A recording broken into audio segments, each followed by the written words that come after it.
In Dodge City and in the territory on West, there's just one way to handle the killers and the spoilers, and that's with a U.S. Marshal and a smell of Gunsmoke.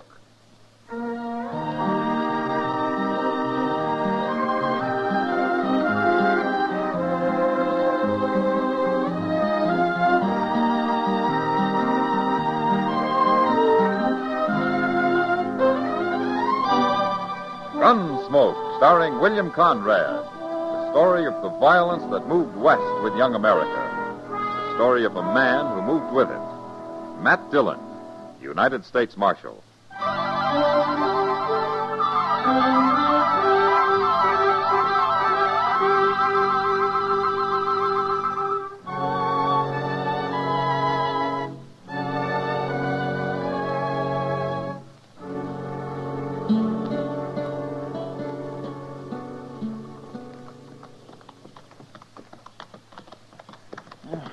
I'm that dry I could fair spit cotton, Mr. Dillon. Oh, you can fill up at the Olive Braganza when we get back to Dodge, Chester.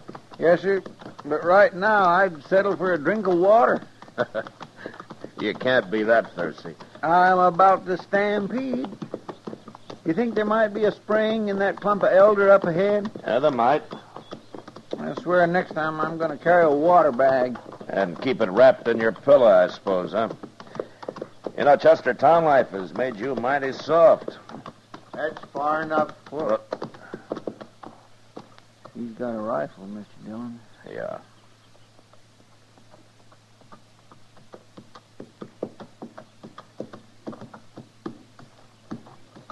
Who are you men? We're looking for water. Is there a spring in there? I said, who are you? What's your name? Matt Dillon. And I'm Chester Proudfoot. You don't worry me. And I never heard of no Dillon. Well, then you shouldn't mind if we got a little water. Okay. But you'll have to drop them gun belts first, one at a time. Sorry. You heard me. You can't shoot both of us, mister. Who is it, Harp? One of them's called Dillon. Dillon? From Dodge? You from Dodge? Yeah? That's what he says. Well, bring him in here. He'll help us. He's a U.S. Marshal. A marshal? That's right, Harp. And instead of us standing here about to shoot each other, why don't you tell me why you need help? I'm Joe Harp, Marshal. Okay, Harp. Who's your friend? Harry Speener. I never heard of him either. What's the matter? Has he been shot or something? I busted his leg. Oh. Well, there's a doctor in Dodge. I can't get him there alone. Well, we'll help you. If you'll put that rifle down. Well, okay.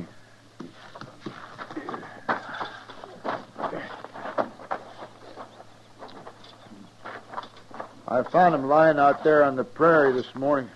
Horse throwed him, and I drug him into the shade here. You mean you're not traveling with him? No, I just stopped to help. Are you really Marshal Dillon? I am. But, I don't remember you. I ain't never been to Dodge. I heard your name, though. You live around here, Speener? No, I've been working in a saloon down in Tascosa. Wanted to change, so I bought me a horse and rode north. But I shouldn't have come alone. I don't know nothing about horses. I hate them. Well, we better get you into Dodge. I suppose you aim to drag me to Dodge. Well, I've been drug as far as I'm gonna be. Well, I had to get you out of the sun, Speener. You was mighty rough about it. Why, he saved your life, mister. Why shouldn't he save my life? Well, of all the ungrateful, mean-tempered He's people been like that all day, but I figure it's because his leg hurts him. Of course it hurts. I busted mine once. I know what it feels like. Poor fella. You want to help get him into Dodge, Harp, or you want to keep going? No, Marshal. I'd kind of like to see Dodge anyway. Okay, then let's get busy.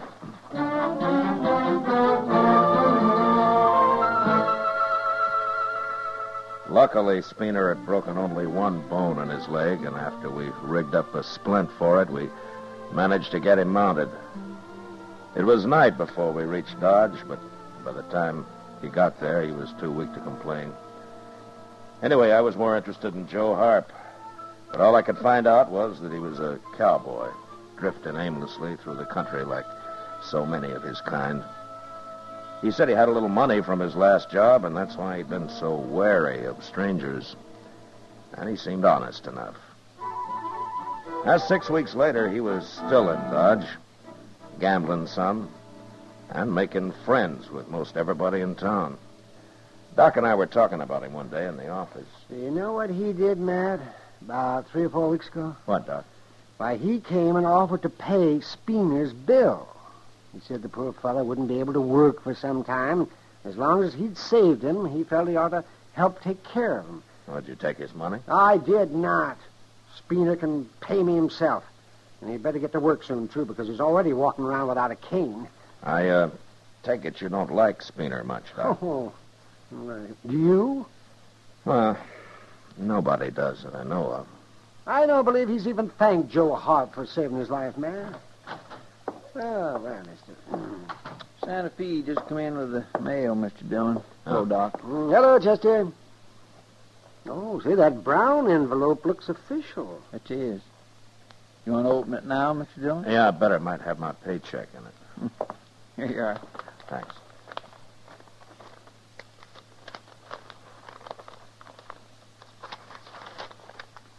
No check.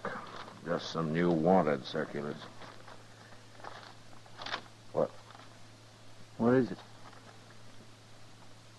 Here, have a look, Chester. Oh, my goodness. Look at that, Doc. Huh? Let me see this. Wanted, dead or alive, reward $500 for bank robbery and murder while escaping. Joseph Harp. Joseph Harp? Age 32, sandy hair, 6 feet tall, blue eyes. That's him, all right.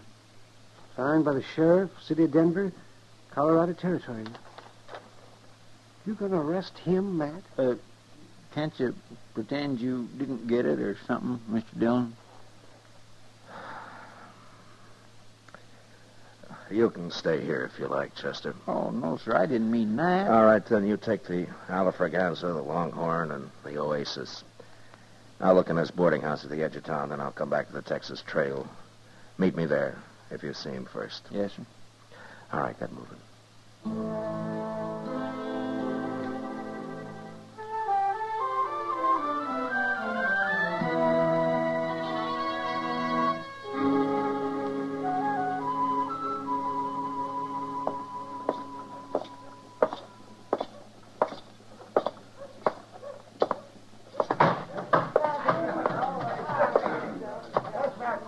Kitty. You look like you've been eating cockleburrs, Matt. I don't see Joe Harp around anywhere, Kitty. He left. Why? Has Chester got here yet? No. Is there trouble of some kind, Matt? I'm after Harp, Kitty. How long ago did he leave? Just a little while ago. He was over there gambling, as usual, and then that Speener came running in and said something to him, and they both left. Speener? Somebody ought to take him out and bury him somewhere. Well, I couldn't find him nowheres, Mr. Dillon. Hello, Miss Kitty. Chester, what's this all about anyway? Harp's wanted for murder. For murder? Joe Harp? That's just what Speener said when I told him. He just couldn't believe it. You told Speener, Chester? Why, yes, sir. I ran into him, and I... Go get our horses, Chester. I'll pick up the rifles. And hurry. They've had time to get out of town already.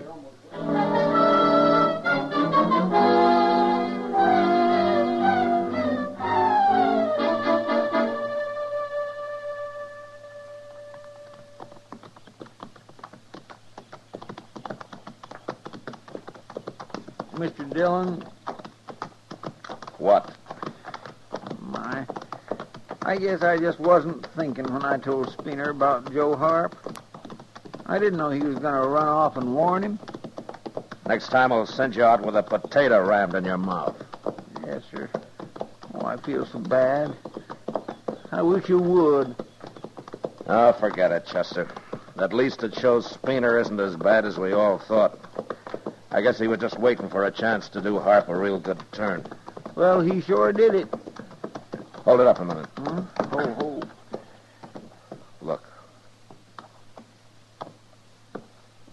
Hello. Why, it's Spooner, Mr. Dillon. He's got his hands up. Yeah. Come on. Get your rifle out, Chester, and keep your eyes open. Yes, sir.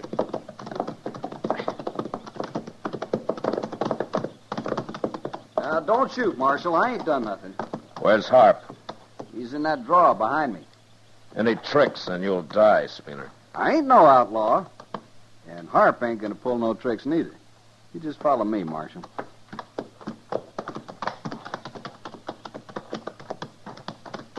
I swear I don't understand this at all, Mr. Dillon. Just follow him, Chester. Yes, sir.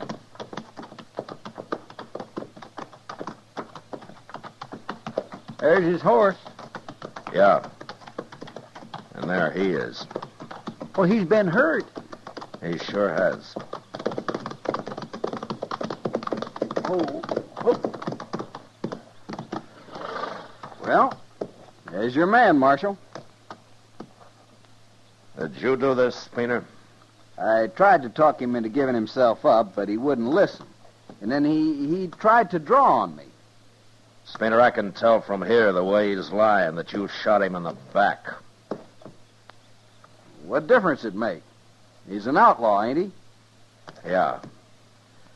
$500 worth of outlaw, Spooner. If you live to collect it.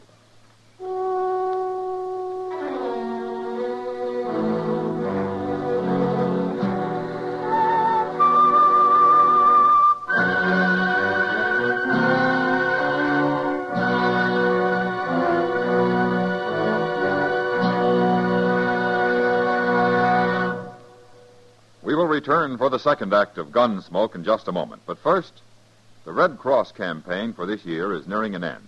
Have you answered the call? Remember, this year, the Red Cross needs you as well as your contribution. Go to your local Red Cross chapter, and while you're there, join and serve. Now the second act of Gunsmoke.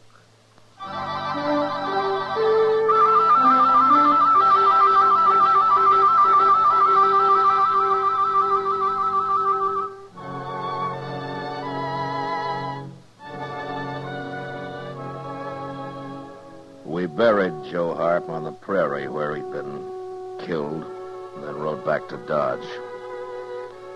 That night, I wrote out a wire to the sheriff in Denver, claiming the reward for Harry Spooner.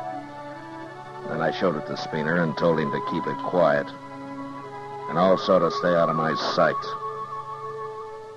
And he did. About a week later, I had to send Chester to find him and bring him into the office.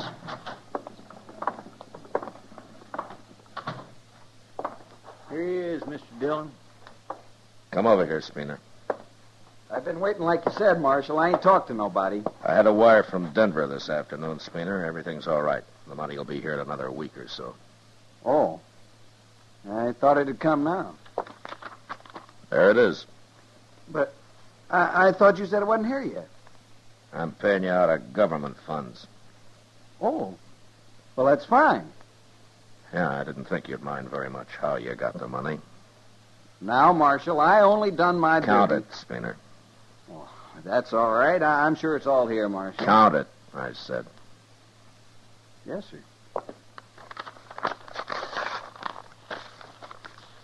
1, 2, 3, 4, 5. You satisfied? 500, that's right. Spooner, nobody knows about this yet. They think I killed Joe Harp. But before they learn who did and how it was done, I advise you to clear out of Dodge and stay out. Why? I didn't do nothing Tell wrong. me something, Spooner. Is Harp the first man you've killed? Of course he is. Well, there are men around here who've killed 10 or a dozen and think nothing of it.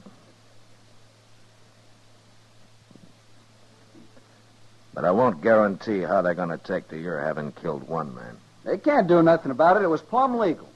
Yeah, it was legal. I earned this money, and before I leave Dodge, I'm going to double it gambling. And there ain't nobody going to stop me. Okay, Spooner. I warned you. I'm going to get rich, Marshal. I'll show 'em. Real rich. Get out of here. I'm going.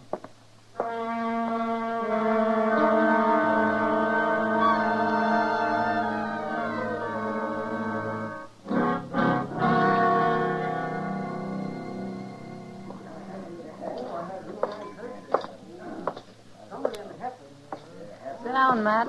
Oh, thanks, Kitty. Drink? No, thanks. Spooner was in. Oh, is that so? He left, though. They closed the game on him when he started bragging about how he got his money. I kind of figured they might. Why'd you keep it such a secret, Matt? What were you protecting him for, that milk-livered little sneak? Now, the law doesn't separate people that way, Kitty. But now that he's been paid and he's been warned about what might happen, he's on his own. Well, I hope somebody does shoot him. Just think, Matt, it was Joe Harp who saved his life. I'd have caught Harp anyway, Kitty. I know. Somehow that's different. Yeah, that's a lot different. You know, Kitty, that's a pretty dress you're wearing. Close your eyes, Matt. What? Close them. Go on. Okay. What's this for? Now, tell me what color this dress is. Well, it's, It's blue, Matt. blue, sure. I was just about to say that. I know. Speaking of colors, look what's coming. What? Oh, it's Spooner. Well, nobody's shot him yet. Never too late? Marshal Dillon? Yeah. Marshal, I just tried to buy a drink over at the Alfregans. And they wouldn't serve you. Good. I'm not talking to you. Marshal, 2 men threatened to kill me right there at the bar. Now, that's funny. What do you mean? Well, most men around here don't waste much time on threats. Marshal, I demand protection. And I won't spend the night hiding in jail either. Okay. And you'll come with me? No. What? I can't protect you any more than I have already, Spooner. But I'll tell you one thing. If you take off your gun, nobody can claim self-defense for shooting you, and I'll have to go after them. If that's any satisfaction for you. Marshal, I'm a citizen, and I demand... Get out of town, Spooner. Get out now.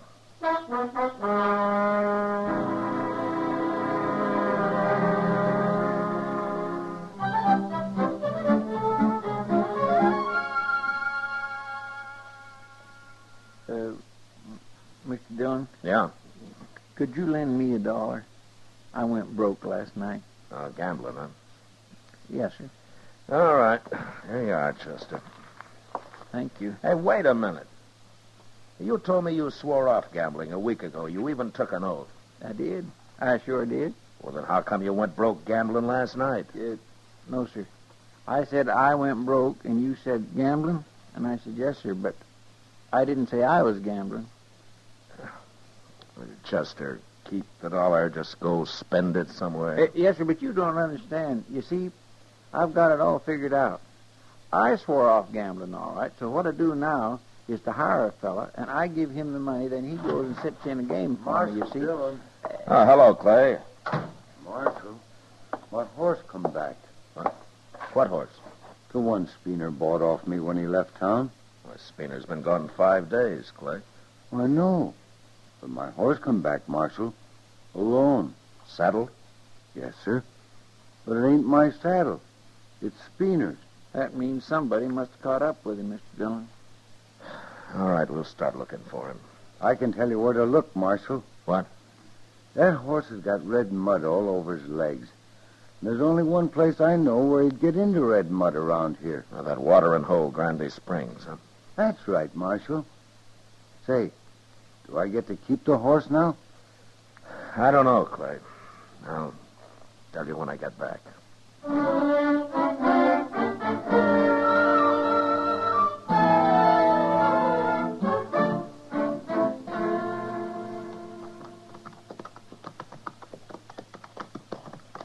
You know, I just had a thought, Mr. Dillon.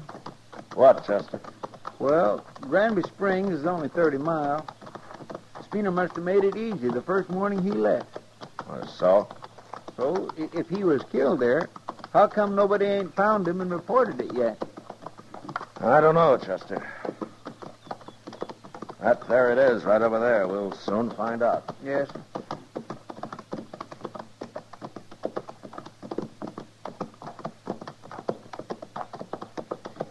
That's him, Mr. Dillon. He sure looks dead. Yeah.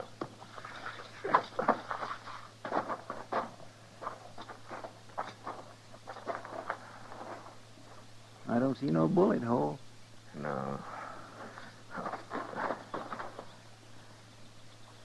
Hey, he's still breathing, Chester. Go fill up your hat and throw some water on him, huh? Yes, sir. Spooner. Hey, Spooner. Spooner. Can you hear me? Oh, pour a little on his head, Chester. Maybe that'll do it. That enough? Marshal. Yeah. What happened, Spooner? Well, what's the matter? What happened? A horse kicked me in the belly. Busted me up inside. I hate horses. Oh, when did this happen? First day. I got off to get me a drink here. I hung on to the reins till yesterday. But I was too weak. Mr. Dillon? What? There's fresh tracks all around here. Not just them made by that horse of his, neither. Sure, there's fresh tracks. Why, 3 or 4 men been by here. 3 or 4 men? They just sat and looked at me, Marshal. They didn't say nothing. Just sat and looked at me, and they rode off. Every one of them. They seen who it was, Mr. Dillon. That's what. Yeah. It's too late now, Marshal. I'm gonna die. We'll try to get you back, Spooner. No. It's too...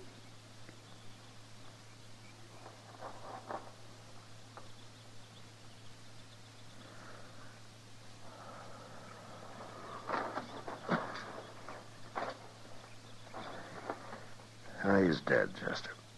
Yes, sir.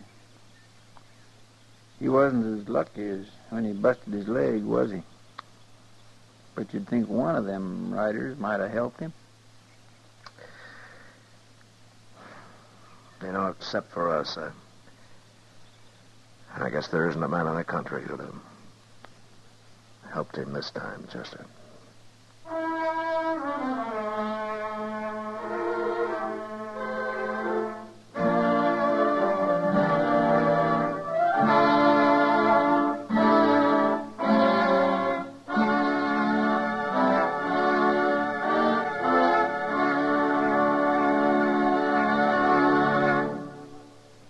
Gunsmoke, under the direction of Norman Macdonnell, stars William Conrad as Matt Dillon, U.S. Marshal.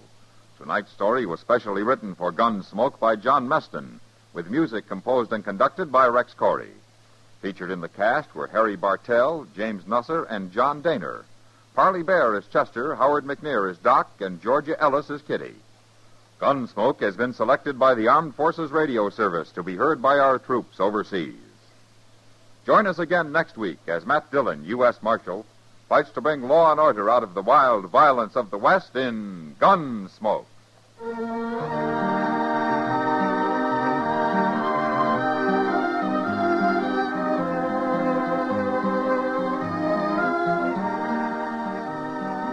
Later tonight, hear Herb Schreiner on 2 for the Money. Remember, 1 for the fun, 2 for the quiz. Hear 2 for the Money on most of these same stations later tonight. George Walsh speaking. Stay tuned for Gangbusters, which follows in a few minutes over most of these same stations. For mystery mixed with merriment, join Mr. and Mrs. North Tuesday evenings on the CBS Radio Network.